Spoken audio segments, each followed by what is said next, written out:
आप सभी भाई बहनों को प्रभु यीशु मसीह के पवित्र नाम से जय मसीह की। भाई आज स्टैनली के द्वारा बेहतर प्रतिदिन मसीही जीवन की संपूर्ण उन्नति हेतु दैनिक मनन जून 16 आवाज उठाएंगे पाठ नहमिया 8 अध्याय का 1 से 12 वचन। उन्होंने पुस्तक अर्थात परमेश्वर की व्यवस्था से अर्थ समझाते हुए पढ़ा, जिससे लोग पढ़ी गई बातों को समझ गए। नहमिया 8 अध्याय का 8 वचन। अनेक मसीही परिवारों में पारिवारिक प्रार्थना का समय या तो बहुत छोटा होता है या होता ही नहीं है। मुश्किल से आधा घंटा जैसे अल्प समय चलने वाली पारिवारिक प्रार्थना में कुछ अधिक हासिल नहीं किया जा सकता। समय को बाइबल मनन और प्रार्थना में बराबर बांटा जा सकता है। एजरा और नहमिया के सुधार की सेवकाई के दौरान लोग प्रातः 6 बजे से दोपहर 12 बजे तक धर्म शास्त्र को पढ़ते रहे, फिर संध्या 6 बजे तक अपने अपने पापों का अंगीकार करते और परमेश्वर की आराधना करते रहे। नहमिया 9 अध्याय का 3 वचन। यह एक स्वस्थ अनुपात है। पारिवारिक प्रार्थना के प्रथम 15 मिनट बाइबल के पठन और मनन में देना स्तुति और प्रार्थना के बाकी समय को सार्थक करेगा। बेटे बेटियों को बाइबल और अंशों को ऊंची आवाज में पढ़ने के लिए उत्साहित किया जाना चाहिए, इसलिए कि बहुत से परिवारों में ऐसा प्रचलन नहीं है। अधिकांश जवान जानते ही नहीं है कि बाइबल को किस प्रकार पढ़ना है। पौलुस ने तीमुथियुस को निर्देश दिया, पवित्र शास्त्र पढ़कर सुनाने में लगा गए। पहला तीमुथियुस 4 अध्याय का 13 वचन। इसका वास्तव में अर्थ था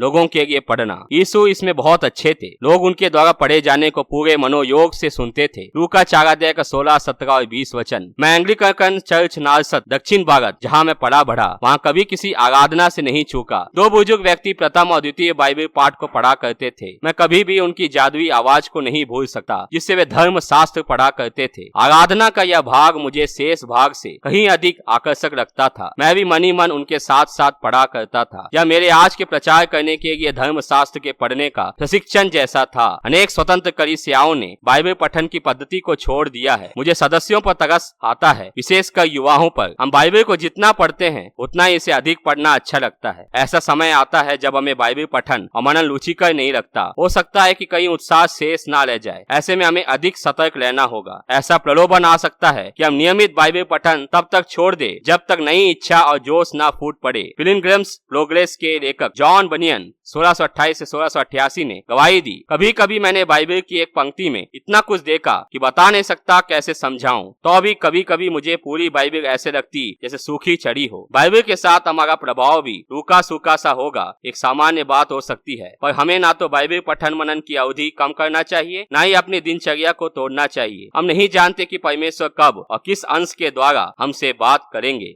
आप सभी भाई बहनों को जय मसीह की।